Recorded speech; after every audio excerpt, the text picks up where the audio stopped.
Ya, dan mengawali bulan Oktober, Jalan Menteri Bidang Perekonomian dan Indonesia Ekonomi Jilid 3 yang targetnya akan dikeluarkan pada awal pekan depan. Presiden pun membahas rencana penurunan harga premium di tengah turunnya harga minyak.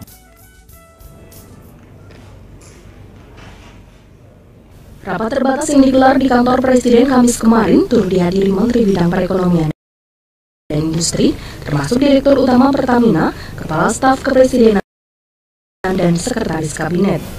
Presiden Joko Widodo akan menjadi pembahasan, yakni kemungkinan penurunan bunga bank, insentif jangka pendek dan menengah bagi dunia usaha, program padat karya dalam rangka penyaluran dana desa, serta perhitungan dan kemungkinan penurunan harga premium di tengah menurunnya harga minyak dunia selama beberapa bulan belakangan.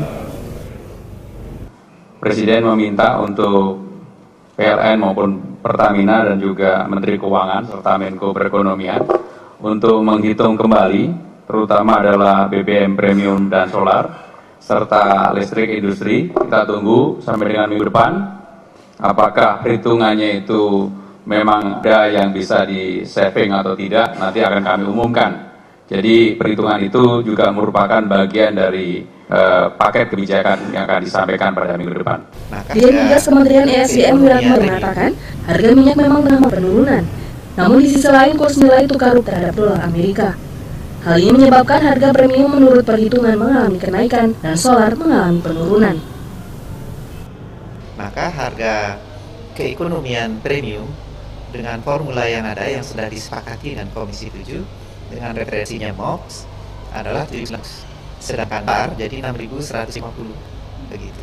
Pemerintah menetapkan dengan adanya perbedaan harga ini menetapkan harganya jadi tetap di 7.300 untuk premium dan 6.900 untuk solar. Jadi Pertamina ada di premium, ada surplus untuk solar begitu. Berdasarkan perhitungan tersebut, penetapan harga BBM oleh pemerintah ditetapkan berdasarkan periode perhitungan bulan. Sehingga sampai akhir tahun 2015, harga BBM premium dan solar tidak akan berubah. Tim Liputan Metro TV. Ya, dan kembali di Bincang Pagi Pemirsa, saya ingin ke Pak Nanto terlebih dahulu. Pak Nanto, singkat saja terakhir untuk menyelesaikan permasalahan ini, Pak. Tadi Anda bilang sudah terjadi penangkapan yang akan bisa kontras kepada para penegak hukum yang terlibat. Ya, menurut saya selain masalah disebutkan juga polisi menembak pelaku seorang pria berusia 20 tahun dan polisi masih mencari motif dari tindakan pelaku penembakan dengan menyelidiki status pelaku di media sosial. Diduga pelaku sudah merencanakan aksi penembakan ini. Para korban penembakan menjalani perawatan di rumah sakit terdekat.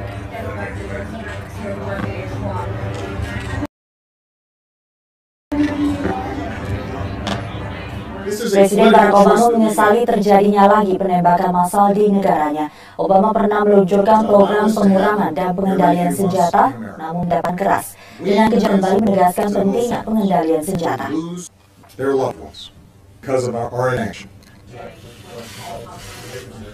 Choice that we make to allow this to happen every few months in America. We collectively are answerable to those families who lose their loved ones because of our inaction. Di sekolah kampus di Amerika Serikat semakin tidak aman. Penembakan di Oregon ini menambah daftar kasus penembakan lingkungan pendidikan. Lembaga pendidikan di Amerika Serikat telah menjadi lokasi penembakan. Dalam 2 tahun terakhir, beberapa menonjol terjadi di sekolah dari tingkat SMP hingga mulai dari negara bagian California, Indiana. Amerika memiliki pemikir terbesar di dunia, yakni 88, sudah 400.000 orang tewas akibat api. Dan senjata api adalah bisnis besar yang melibatkan ratusan ribu penjual senjata resmi.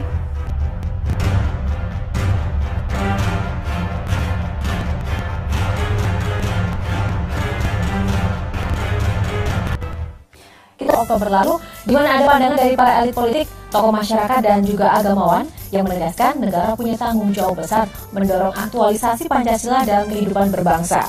Ya, di sini juga dituangkan bahwa nilai Pancasila telah tergerogoti lantaran muncul sejumlah kasus seperti kesenjangan sosial, korupsi, radikalisme, dan juga intoleransi. Dan menurut pengajar Sekolah Tinggi Filsafat Diyarkara, Frans Magnis Suseno, dan juga saat ini sejumlah tokoh lainnya juga memandang bahwa Pancasila belum benar-benar dipahami lantaran banyak kasus kekerasan yang terjadi sehingga intoleransi justru nampak. Dan diharapkan di Hari Kesaktian Pancasila kemarin itu Marvin, jangan sekedar upacara saja ya, namun juga harus ada upaya yang sungguh-sungguh untuk dapat merevitalisasi nilai-nilai Pancasila seperti kebijakan pemerintah terkait kesejahteraan ekonomi agar bisa diaplikasikan rakyat Indonesia. Dan kalau lihat 5 sila dalam Pancasila juga misalnya sekarang ketuhanan yang Maha Esa, tapi kok ya banyak gitu kan pembakaran dadah dari beberapa agama di Indonesia, kemudian kemanusiaan yang sering juga banyak peristiwa bahwa ibu bunuh anak, anak bunuh ibu, orang tua, tetangga semuanya, dan persatuan banyak kerusuhan dan juga cekcok di sidang DPR misalnya, dan kerakyatan kemarin juga banyak yang mundur waktu pilkada serentak, umum juga pemilihan pendaftaran calon-calon yang hingga kemudian menyebabkan calon tunggal pun kemudian ada di pilkada saat ini masih ada nilai-nilai yang belum sepenuhnya memang diimplementasikan dan juga diaktualisasikan oleh keluarga kita. Tapi kita harus tetap optimis ya. Kita tidak boleh tergerus atau terbawa dengan arus yang pesimis atau tidak menghargai dan tidak menjunjung tinggi nilai-nilai Pancasila itu. Oke, sebagai anak muda kita juga harus bisa mengaplikasikan nilai-nilai tersebut ya. Seperti katanya tadi Pak Frans Magni Suseno juga mengatakan kalau nilai itu harus diaplikasikan tidak hanya secara seremonial saja. Nah, terkait dengan hal tersebut juga ini menjadi headline juga untuk koran Tempo. Tapi di sini juga mengangkat headline pembunuhan aktivis tambang yang terjadi beberapa waktu yang lalu, di mana Komnas HAM memastikan adanya pelanggaran HAM di sini. Ya, ini yang menjadi salah satu komisionernya, Siti Nurlaila, memastikan telah terjadi pelanggaran HAM dalam kasus tambang pasir ilegal di desa nyawa seseorang. Kegiatan tambang pasir ilegal berdampak kasus masyarakat yang kemudian kehilangan mata pencarian. Komnas HAM dianggap polisi juga apabila disebutkan juga peristiwa nahas tersebut juga terjadi dihindari jika ada respon cepat dari pihak kepolisian. Namun jadi pihak kepolisian juga sudah memberikan bantahannya. Di sini mengatakan kalau tudingan Komnas HAM tersebut kurang baik orang tersebut dengan memberi pelapor maupun juga terlapor untuk membantu penyelidikan, tentunya ada tuntas dan juga bisa dicapai di sini. Ya, sangat sekali bagian terkini dari peristiwa pembunuhan aktivis penganiayaan dan kami akan mencari informasi juga pihak kepolisian akan mengutuk kekerasan yang menewaskan seorang aktivis. Bahkan pemerintah melalui Kementerian Agraria dan Tata Ruang menegaskan akan membagi aktivitas di pertambangan ilegal. Ruang dari Musilan Baldan menyatakan akan menghentikan penambangan ilegal yang berbuntut kekerasan dan menewaskan seorang aktivis di Lumajang, Jawa Timur. Ferry menjelaskan penambangan liar itu menjadi akar permasalahan yang menyebabkan tindak kekerasan. Selain pihak kepolisian, pemerintah menyatakan akan mencabut izin tambang tersebut. Lumajang yang pertama kali melakukan penanganan polisi itu bagian yang memang harus berakhir, tapi tidak boleh di situ. Yang langkah berikutnya keduanya adalah menghentikan proses penggalian. Sementara korban kekerasan lainnya Tosan hingga kini masih dirawat di Rumah Sakit Dr. Malang, Jawa Timur. Polres Lumajang menurunkan jumlah personel sabara berseragam dan bersenjata lengkap untuk menjaga ruang rawat. Hingga saat ini kondisi Tosan mulai membaik dan dalam proses pemulihan usai operasi. Tim dokter menganjurkan Tosan menjalani rawat inap selama sepekan ke depan. Tim Liputan Metro TV.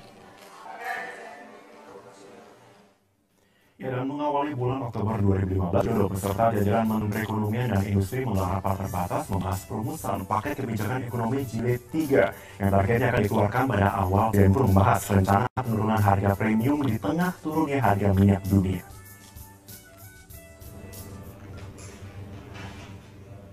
Rapat terbatas yang digelar di kantor Presiden Kamis